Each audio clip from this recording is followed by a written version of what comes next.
Naiz eta batzuk gustatu, gure aurretik egon direnak musikatik ez digute asko erakutsi.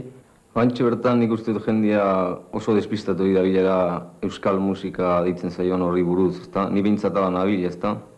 Euskaltasun hori ez dute oso garbi ikusten. Nietzako komponente bat besterik ez litzake izango, ezta? Gure kantaren elemento propioak bilatzerakoan, kanta zaharrera jotzen duzu. Eta halako batian konturatzen zera, gure kanta zaharrek ere izan dutela herri askoetako influentziak. Naiz eta batzuentzako gogorra izan ere, nik uste euskal kantuak ez duela olako izate propiorik. Alde batetik, hizkuntza aldetik, hizkuntzak bere ritmo propioa du, eta hizkuntza horrek kondizionatzen du musika askotan, ia beti. Ez dut uste orain artean emakumeak euskal kantagintzan bere nortasunik agertu duenik.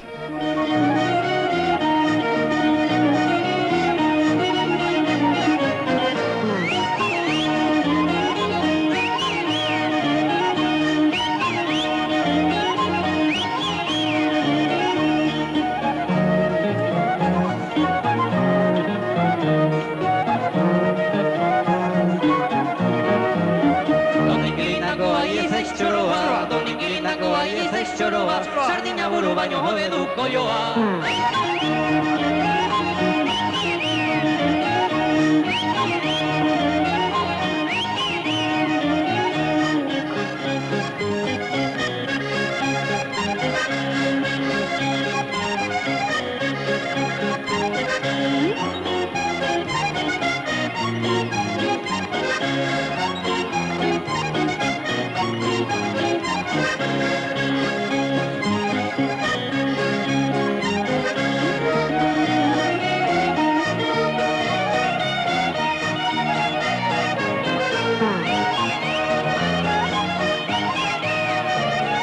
Euskal publikoa, euskal gauzekiko nahiko konservadorea dela uste dut nik. Eta zer da euskal publikoa? Nik ezagit, nik ez dut ezagutzen euskal publikoa egia esan, behintzat publikoak ni ezagutzen ez nauen neurri berdinean.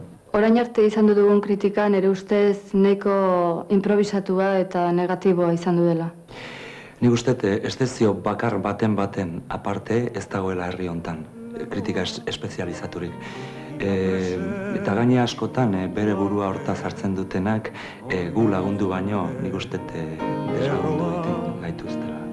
Ez nau beldurtzen egun sentian arnaz zuri du nizotzak mundirudien biztirik gabe natura zabal hilotzak eden joan guztien argia baitu bihotzak eta begien mila ernegai iraganaren oroitzak ez nau larritzen azken orduan arnasa galdu beharrak.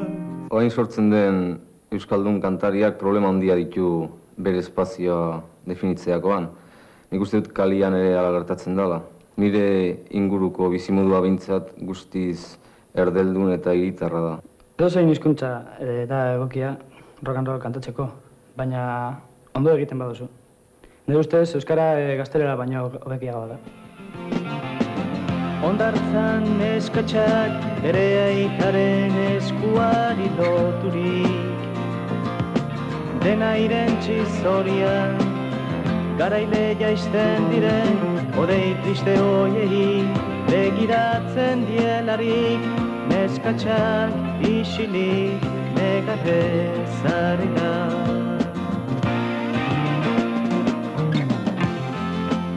Irratiak gure lanak zabaldu eta ezagutarazten laguntzen dute, baina hala ere denetei badago, eta batzuek zenbaitek baztertzen gaituzte. Nire egia esateko berdin zait eta batzutan askoz nahiago dut. Kadena handi horiek FM-ek eta bar, nik uste lotxarri dela gure herrin produktu exotiko bat bezala presentatzea. Mundu guzian zuzenki komertziala eztan musikak irtenbide eskasa dauka, ezta? Nik uste dut hemen komunikabidek irratiek neurri handi batetan laguntzen dutela, ez dakit askoren iritziren kontra egin naiz. Baina hala uste dut benetan, badaude beste problema batzuk hori, bai, produkzio eskasa eta, ez dut uste aukera handia daukatenik.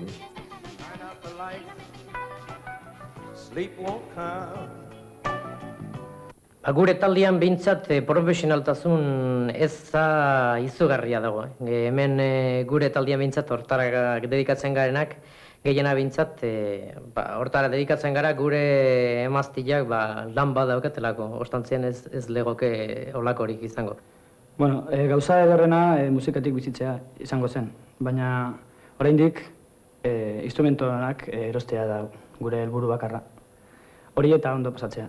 Ez naiz beti kantagintzatik bizi izan, hala ere hori izan ere helburua. Bestela, nire nortasuna eta kantak asko aldatuko beharko nituzke. Profesionaltasuna zer da, ez?